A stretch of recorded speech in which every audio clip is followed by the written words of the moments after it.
Buenas tardes, buena tarde. Estamos hoy con Sandra Patetaro, que es licenciada en Comunicación Social por la Universidad Nacional de Rosario. Y Sandra, bueno, es profesora en la Facultad de Ciencias Políticas y Relaciones Internacionales, aunque la carrera principal es comunicación. Ujú. Eso no se ha podido cambiar desde que yo era estudiante, me parece. Bueno, gracias por la invitación, un gusto estar compartiendo con ustedes, ¿no?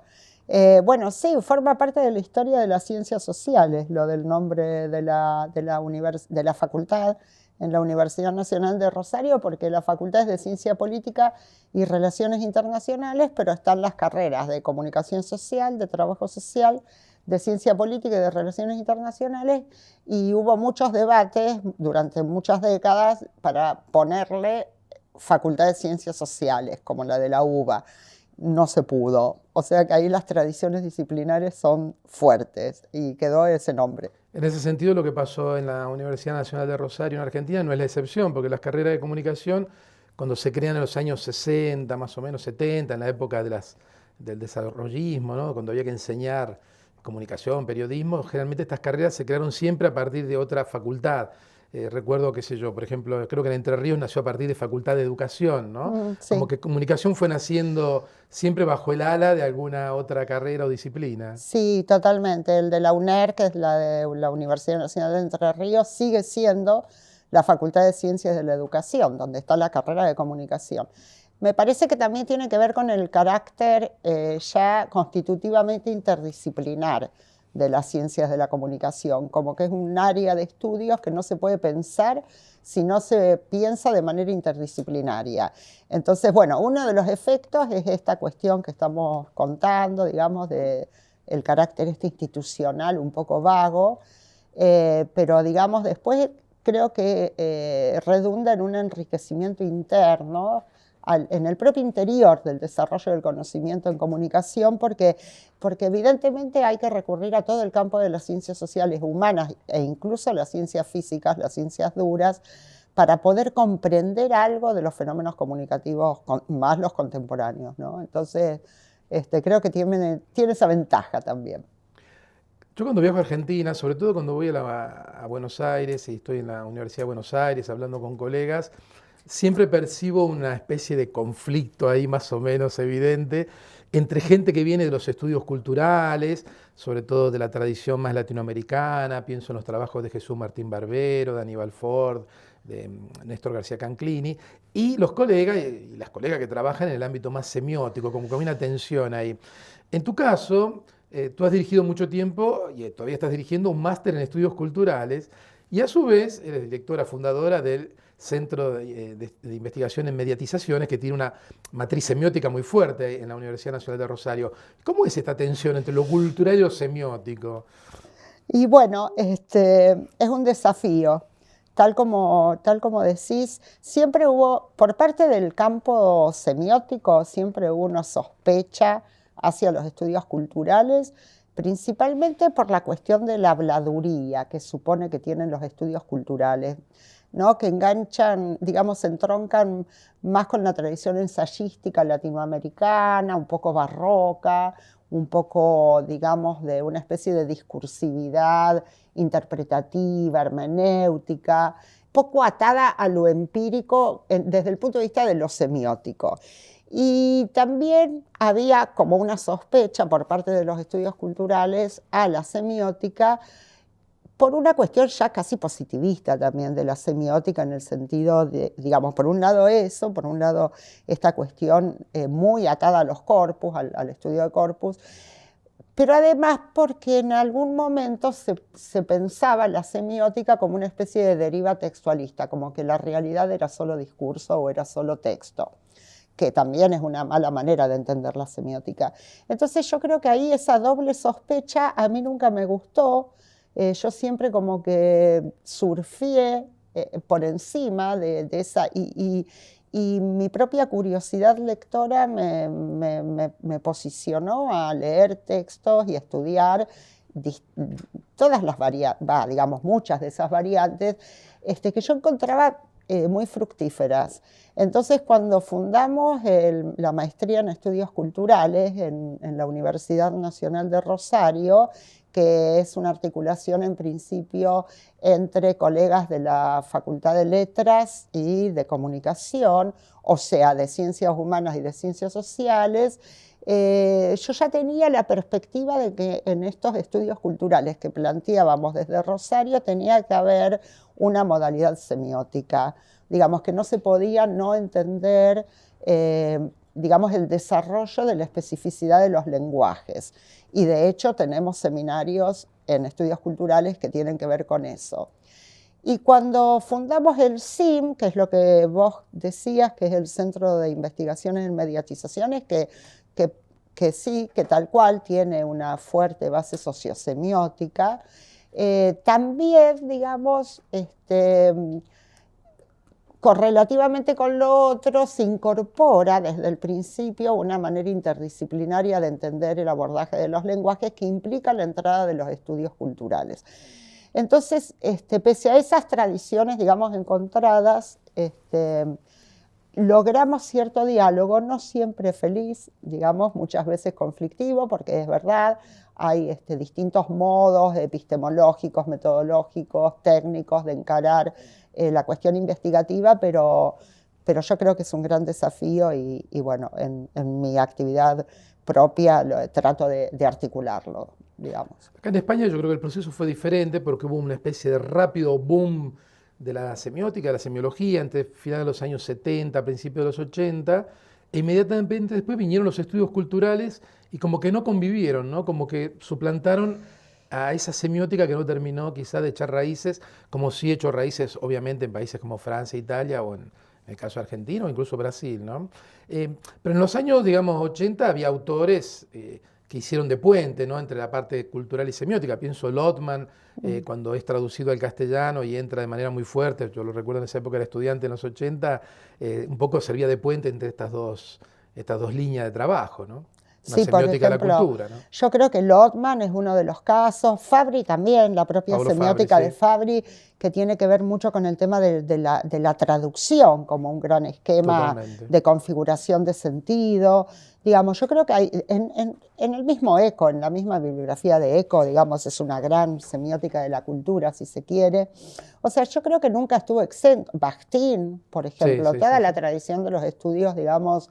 También yo creo que hay una especie de inespecificidad en relación a cómo se nombra la semiótica, porque cuando uno lee textos de distintas ciencias sociales, incluidos los historiadores, por ejemplo, ponen la semiótica como si fuera sinónimo de estructuralismo. Sí. Y entonces ahí queda demasiado restringido el campo de lo semiótico. No hay un conocimiento de que, bueno, de que hay una semiótica de tercera generación, digamos, que se ocupa del campo del referente, que se ocupa del discurso social, del discurso, digamos, y de la circulación social del sentido, que tiene base en la lógica de Peirce. Y se queda con una mirada un poco estructuralista, media sociriana. Entonces, yo creo que ahí también es una responsabilidad de la propia semiótica de no hacer circular en el ámbito de las ciencias sociales y humanas esta manera de entender la semiótica. Por eso me parece que digamos que se fue dando como esa escisión que no es tal, que como vos decías no es tal con la cuestión de los estudios culturales. Porque incluso, por ejemplo, el texto de Hall, Codificar, Decodificar, Encoded Decoding, es un claro, clásico. que es un clásico y que, bueno, y Hall es uno de los representantes de la Escuela de Birmingham, que es, digamos, por ejemplo, la maestría en estudios culturales que yo dirijo, se apoya epistemológicamente en los estudios culturales de Birmingham, porque es ahí donde uno tiene una acepción materialista de la cultura, dialéctica, digamos, situada en su contexto, y ahí entra la semiótica. Por supuesto, la mirada de Hall era una mirada simplista, ¿no? Pero Y ya era la semiótica planteaba. más de los 60 Claro, de pero Roland planteaba Barthes. la cuestión, digamos, del codificar, decodificar y cómo ahí había una simetría de códigos. Eso es muy interesante de ver, ¿no? Que luego es un esquema que replica fuertemente en lo sociosemiótico. Entonces yo creo que ahí también habría que evitar el efecto parroquial de la propia semiótica de no hacer circular lo que quiere decir lo semiótico. y sacarlo, digamos, de esa especie de cápsula estructuralista en que queda. Sí, sí. Y que me parece que produce muchas distorsiones en el campo de los estudios sociales. Sí, yo estoy de acuerdo. A menudo se escucha esta definición de semiótica como ciencia de los signos, que sí, es una definición ya antiquísima, ¿no? En vez de pensar una disciplina que estudia procesos de construcción de significado, de interpretación, quedó esta idea muy básica como que se ocupa de los signos, cuando en realidad es algo mucho más rico, ¿no? Y donde lo cultural, obviamente, esta definición en términos de procesos ya encaja mucho mejor en lo que sería un estudio de tipo cultural. Totalmente. Recién hablabas del Centro de Investigación de Mediatizaciones, que cumplió 10 años hace poquito. Sí. Tiene una matriz semiótica, el concepto de mediatización, sabemos que bueno, a partir del trabajo de Eliseo Verón en Argentina se generó toda una línea de trabajo, una escuela prácticamente, pero hay otras influencias. Contanos un poco cómo fue esto del CIM, ¿no? Sí. ¿Cómo ha sido un poco la evolución? Son 10 años, pero aunque sea rápidamente. Son 10 años. Primero, bueno, fue una apuesta a articular toda una serie de colegas que veníamos investigando sobre cuestiones de comunicación y semiótica de distintas áreas de la propia institución. Habíamos hecho 2 coloquios sobre McLuhan porque coincidió un poco con el centenario de Marshall McLuhan, 2011, que ahí publicamos 2 libros sobre Marshall McLuhan. Y entonces dijimos, bueno, vamos a institucionalizar esto, y salió la palabra mediatización de manera muy natural, digamos. Primero porque veíamos que el campo todavía no estaba totalmente desarrollado, del estudio de las mediatizaciones, así dicho, y entonces fue un poco pionero instalar, digamos, que era un centro de investigaciones en mediatizaciones.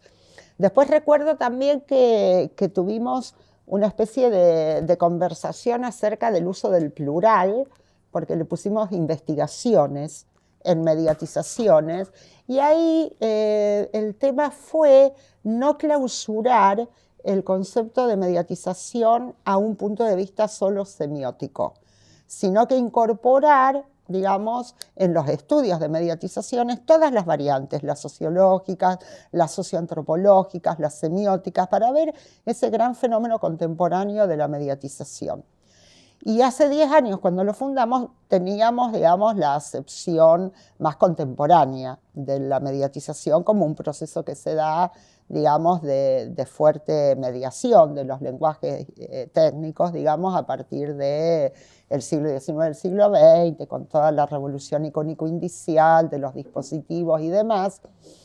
O sea que estábamos bastante situados en lo que sería una corta duración, desde el punto de vista de la temporalidad del objeto de estudio, y una contemporaneidad, de ir viendo cómo se iban desarrollando esos procesos de mediatización, ¿no?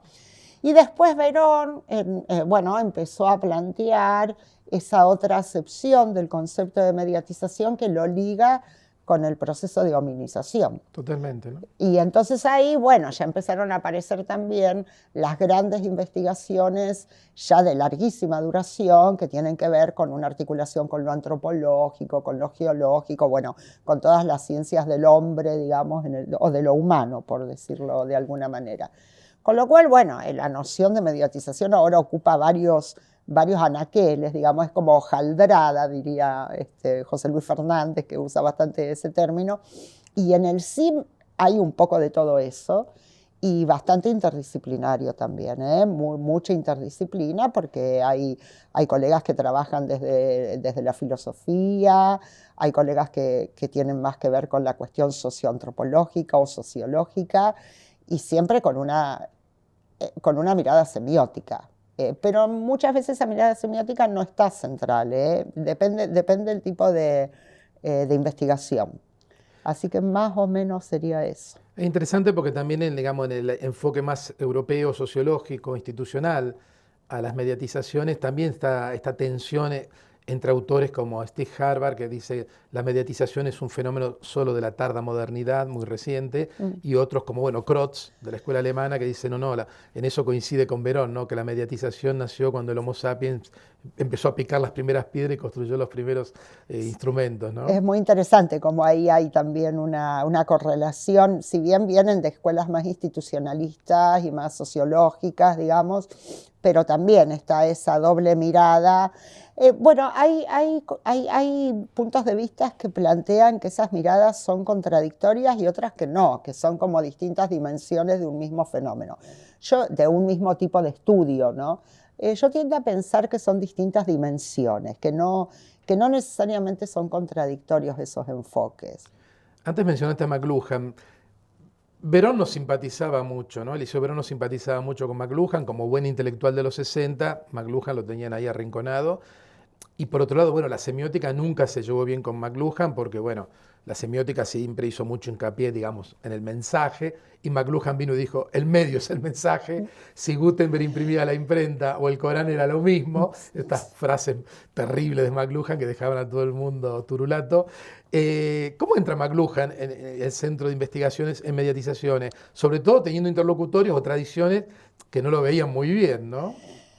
Lo que pasa es que para nosotros siempre fue central McLuhan.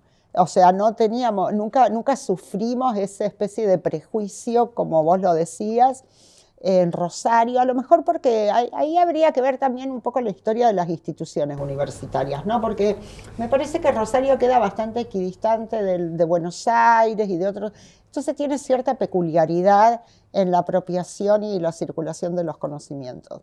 McLuhan siempre fue un autor central, siempre se lo comprendió, digamos, nunca no hubo una mirada reduccionista, si bien McLuhan tiene, como hablábamos, digamos, esta fisonomía de eslogan publicitario, sí. Sin embargo, bueno, tiene una riqueza de comprensión y de entendimiento de lo que es la mediatización, por decirlo de alguna manera, que siempre nos pareció bastante natural ligarlos, ¿no? Pero incluso, por ejemplo, yo misma, ahí hablo en primera persona porque, bueno, es una cuestión mía, pero para mí hay una asociación entre los planteos de Benjamin, los planteos de McLuhan y los planteos semióticos. Para mí, digamos, es muy discutible, pero para mí hay como una genealogía, como una línea que se puede seguir, que hace una epistemología de la tecnología, ¿no? A mí me parece que ahí hay algo. Entonces, por lo menos lo que yo fui haciendo tiene que ver con eso, con esa articulación.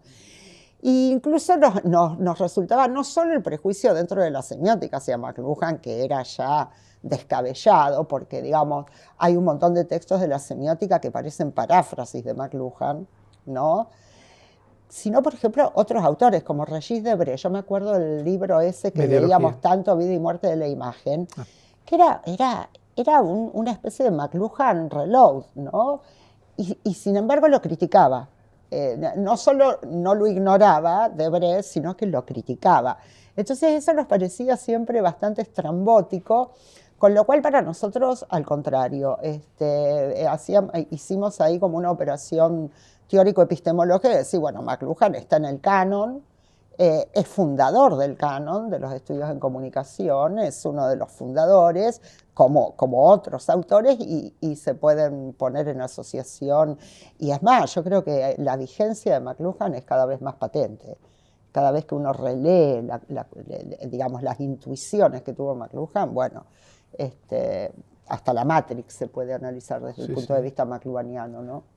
Una época que, claro, si uno citaba a McLuhan era muy sospechoso, pero es más, si uno no lo criticaba ya era sospechoso, ¿no? Como que era obligación criticar a McLuhan, si no, ya uno sonaba, era medio ya, era un punto de vista medio sospechoso, ¿no? ¿No será que uno está a favor de ciertas cosas de los medios, ¿no? Esta mirada hipercrítica o matelartiana, si se quiere, ¿no? Claro, porque incluso, sí, se nos tildaba de tener una mirada como festejante de McLuhan, que un poco articulaba, pero en el imaginario, en lo ideológico, con los integrados de ECO. Exactamente. Y el determinismo tecnológico. Y el determinismo tecnológico. Cuando no hay ningún tipo de determinismo en McLuhan, qué sé yo, cuando uno revisa, por ejemplo, Leyes de los Medios, que me parece que es el texto que un poco... Bueno, que ahí, Marshall McLuhan está buscando esto que le reprochan, digamos que es el criterio de cientificidad para sus propias teorías, y que después, creo que el libro después lo publica Eric McLuhan. Sí, en el 88. Claro, Bueno, y fíjate que ahí, digamos, no hay nada del orden del reduccionismo, al contrario, es un campo absolutamente abierto. La tétrada como operación cognitiva es impresionante. Sí, sí. Y aparte, la plasticidad del método. ¿Por qué? Porque uno puede hacer distintas tétradas para un propio fenómeno, para un mismo fenómeno. O sea que yo creo que estaba tan errado, tan ideológicamente marcados esas miradas sobre McLuhan, que bueno, siempre a mí me parece digamos, como un buen capital haber preservado la tradición McLuhaniana y ser McLuhanianos y semiólogos a la vez, digamos, semióticos, no semiólogos a la vez. A mí me parece que eso es un desafío y bueno. Todos estos campos que venimos mencionando, ya sea la tradición más culturalista, la tradición más semiológica, semiótica, se basan en metodologías cualitativas, ¿no? Y gran parte del trabajo del CIM, del Centro de Investigaciones en Mediatizaciones, tiene una matriz cualitativa. Y sabemos que hoy estamos en el reino de los métodos cuantitativos, ha habido un relanzamiento a partir del Big Data, digamos, y de los métodos computacionales, ¿no? Es lo que está, es lo moderno, es lo nuevo, es lo que está a la orden del día. El CIM ya está publicando y están realizando pequeños trabajos, investigaciones con Big Data. ¿Cómo es este diálogo entre esta tradición semiótica, culturalista, tan cualitativa, con lo nuevo, los nuevos métodos cuanti? Bueno, hay distintos aspectos de ese vínculo. Por un lado, como en los demás que estábamos mencionando, digamos, son vínculos que no tienen que ver con el prejuicio. O sea, por ejemplo, hay un grupo de investigación que es el liderado por Natalia Raimondo Anselmino, que trabajan con ingenieros en sistemas y trabajan y están desde la semiótica y desde la ingeniería de datos buscando métodos para justamente análisis de fenómenos de mediatización y fenómenos semióticos. O sea que ahí hay una especie de voluntad de interdisciplinariedad que respeta, digamos, las especificidades de cada disciplina y tratan de verdad hacer multidisciplina. Bueno, eso está dando resultados. A mí me parece que el avance que se puede advertir de los textos que se vienen publicando de esos grupos de investigación tienen mucha importancia desde el punto de vista del metodológico.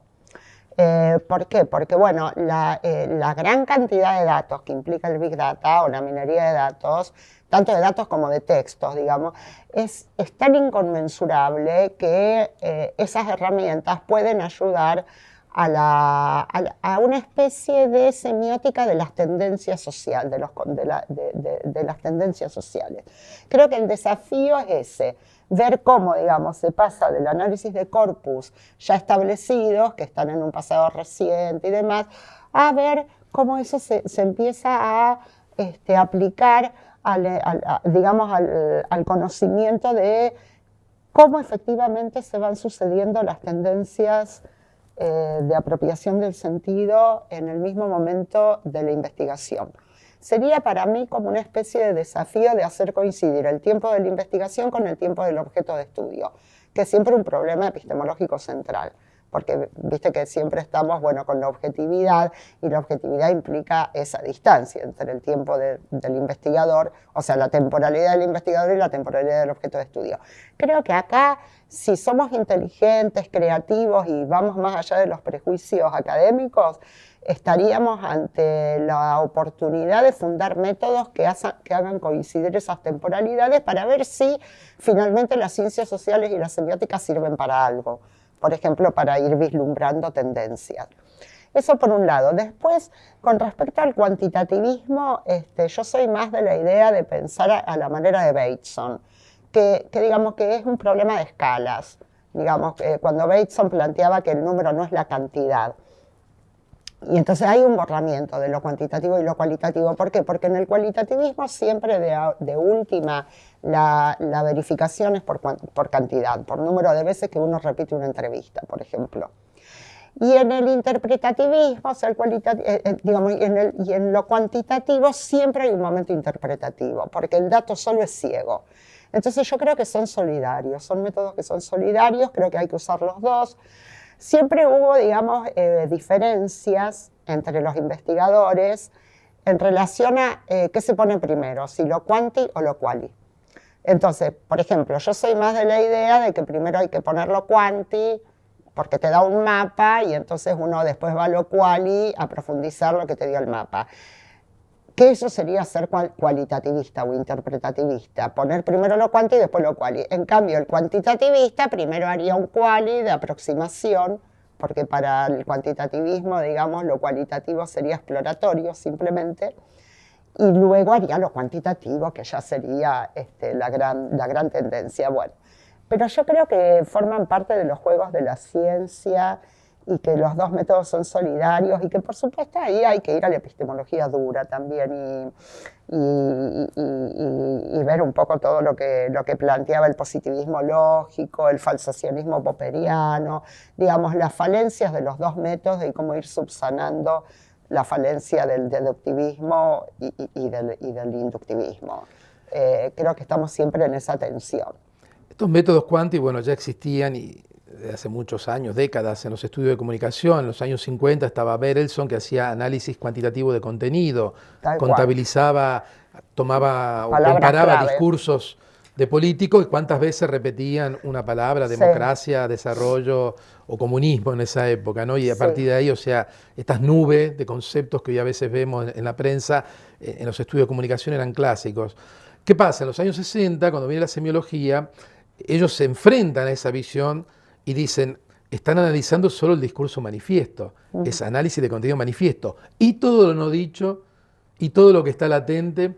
Claro, desde esta perspectiva, estamos volviendo a los años 50, estamos cuantificando lo dicho, y todo lo no dicho, y todo lo que está latente. Sí, bueno, incluso en la definición de Berelson de los 40, ¿te acordás que decía? Es el análisis del contenido manifiesto. Exactamente, lo dicho. Del mensaje de los discursos. Bueno, es lo mismo, sí. Yo creo que más sofisticado porque la cantidad de datos es una cosa... Claro, ahí el tema de la cantidad, creo que... Por eso lo del cuantitativismo es muy interesante, porque la cantidad hace la calidad. Digamos, lo que estamos tal vez con esta inmensa cantidad de datos, de info que tenemos, que no se sabe bien qué hacer, que por eso a mí me parecen muy fructíferos los encuentros, digamos, entre cientistas sociales y ciencias ingenieriles, por ejemplo.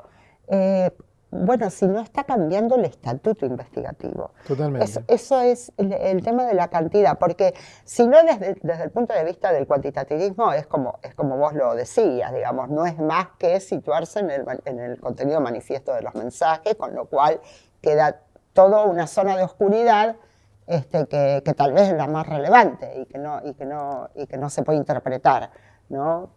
Pero bueno, hay que ver si la propia cantidad no nos está llevando a otro tipo de investigación que no sabemos. Pero lo que acabas de decir, tenemos los datos y a veces no sabemos qué hacer, como que las preguntas de investigación llegan después de tener los datos, ¿no? Cuando en teoría debería haber sido al revés. Me hago una pregunta y voy a buscar los datos para poder responderla, ¿no?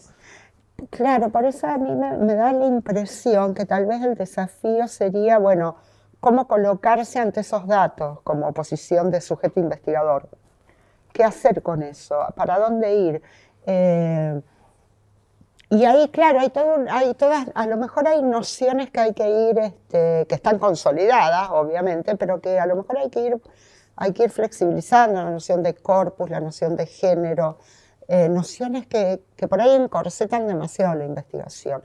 Pero son intuiciones que tengo, porque la verdad que es una zona, yo creo que estamos en un dilema en la actualidad, quienes hacemos ciencias sociales del discurso, de los lenguajes, que es, bueno, que la complejización de los fenómenos de mediatización es tan profunda que suele dejarnos, digamos, en una especie de deriva del conocimiento. Y entonces es mucha responsabilidad como instituciones de generación de conocimiento y vamos a tener que ver cómo hacemos con toda esta información que, bueno, cambia de estatuto por su propia cantidad, ese es el tema, ¿no? Ya para ir terminando, a partir de este año estás dirigiendo el programa de doctorado en comunicación en la Universidad Nacional de Rosario. ¿Cómo son los desafíos, digamos, para formar una nueva generación de investigadores e investigadoras con todas estas tensiones epistemológicas, metodológicas? ¿Cómo afrontar la formación de investigadores e investigadoras jóvenes? Y es una gran pregunta. En el doctorado se supone que todo esto que estamos hablando tiene que estar en el doctorado, o sea que tiene que formar parte de las preguntas de investigación para una formación doctoral. Y por lo menos la idea que yo tengo es que haya un compromiso muy fuerte del cuerpo de doctores de la facultad y, con respecto a la gestión del doctorado, que como intelectuales asumamos, digamos, la responsabilidad que tenemos.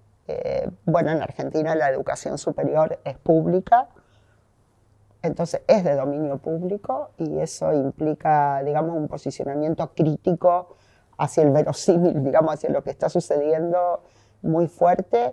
Creo que la comunicación es uno de los ámbitos donde más se refleja la crisis de los sistemas, la crisis de confianza en los sistemas sociales en general. Y entonces me parece que un doctorado en comunicación, además de todo esto que estamos diciendo, tiene que tener un compromiso muy fuerte en preguntarse cómo restaurar el lazo social, ¿no? Cómo restaurar esa confianza que se supone que tiene que tener un Estado democrático. Me parece que es central para la comunicación. Bueno, entonces a todos los dilemas que estábamos hablando, yo le agregaría esto como doctorado: formar profesionales críticos, comprometidos, capaces de intervenir de una manera honesta, afianzando vínculos democráticos. Me parece que eso es central.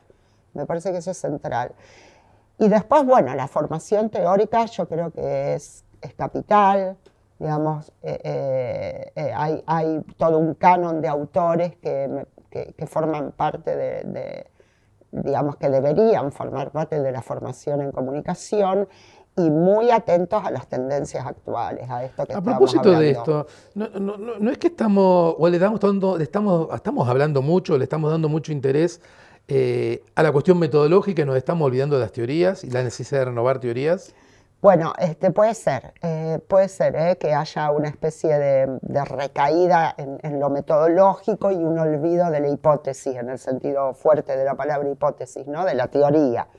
Bueno, yo creo que el doctorado es un lugar donde eso se puede reponer, porque justamente es una formación académica superior. Entonces creo que es el lugar de la teoría y de la metodología, por supuesto, ¿no? Pero es donde se puede ir. Claro, el tema es que también, bueno, como conversábamos también, que la carrera académica en sí se convirtió en una especie de carrera metodológica, ¿no? La producción de paper y esto, y el modelo cientificista de la escritura. Entonces me parece que también el doctorado puede ser un ámbito donde recuperar o donde aprovechar la capacidad escrituraria más de tipo del ensayismo académico, siempre dentro del género de lo académico, la teoría, la pulsión por lo teórico, y ver ahí la cuestión de las metodologías. Pero sí puede ser que haya una especie de derivación hacia lo metodológico, porque, claro, la cuestión del dato, que es lo que decíamos, que es la naturaleza propia en la que estamos viviendo, te lleva a preguntas metodológicas muy fuertes. Lo que pasa es que esas preguntas yo creo que tienen consecuencias epistemológicas y teóricas, que son las que deberíamos ver, por ejemplo, en una instancia de doctorado. Como no siempre son evidentes, como hay que ir a escarbarlas. No, claro. Cuando hay que hace unos 10 años Chris Anderson en revista Wire hablaba del fin de la teoría, el fin de la ciencia, porque ahora con los datos, todas las hipótesis y todas las interpretaciones no sirven de nada porque tenemos los datos, ¿no? Es un discurso mítico total. Pero que, claro, es tan fuerte quizás la capacidad de atracción de discusiones de lo metodológico que nos estamos olvidando a veces de la teoría, ¿no? Totalmente, porque además los datos solos, como decía Lasserfeld también, y Bateson también, desde distintos lugares, son ciegos. O sea, los datos solos no hablan, hay que interpretar. Siempre, bueno, todavía estamos en un mundo donde se supone que hay una voluntad interpretadora, ¿no? A lo mejor ya habrá máquinas que puedan interpretar, que también, bueno, estamos en ese umbral por ahí ontológico de pasar digamos, donde tal vez haya entes productores de sentido independientemente de una conciencia humana o de una mente humana. Sí, sí. Bueno, entonces ese es el desafío, capaz que sí, que hay grandes interpretadores de los propios datos producidos por los propios datos. Yo me parece que por el momento los humanos deberíamos tener, o por lo menos profundizar nuestra capacidad interpretativa, que no veo que esté muy desarrollada, digamos, como que está siendo interpelada muy fuertemente por todos los discursos de la época, los datos, y veo que está un poco atrasada, ¿no? O como un poco saturada de información. Por lo tanto, me parece que por el momento hay que volver a la teoría. Y después si aparecen máquinas interpretadoras sería fantástico porque ya estaría hecho el trabajo, ¿no? ¿Quieres agregar algo, alguna cosa, algún tema? Bueno, no, agradecer mucho la conversación. Creo que este tipo de conversaciones, digamos, para mí lo académico es cosmopolita, no entiendo la producción académica desde un punto de vista nacionalista o identitario. El CIM acaba de publicar ya un libro en inglés, ¿no? Claro, a partir de los 10 años. Claro, uno de los libros de los 10 años es un libro hecho con colegas en inglés, que es una panlingua académica, no porque nos guste el inglés, sino porque, bueno, es la lengua académica por excelencia, porque justamente los procesos de mediatización son globales, tienen sus peculiaridades locales, regionales, nacionales que se estudian, y la academia necesariamente tiene que ser cosmopolita y poder vincularnos a partir de conversaciones que no estén sometidas a intereses más allá del propio conocimiento. Entonces, reivindicar mucho estos espacios de conversación, de diálogo, de apertura y seguir profundizándolos, que bueno, me parece que es nuestra tarea, ¿no? Así que bueno, agradecida. Gracias, Sandra. Un gusto haber participado con ustedes.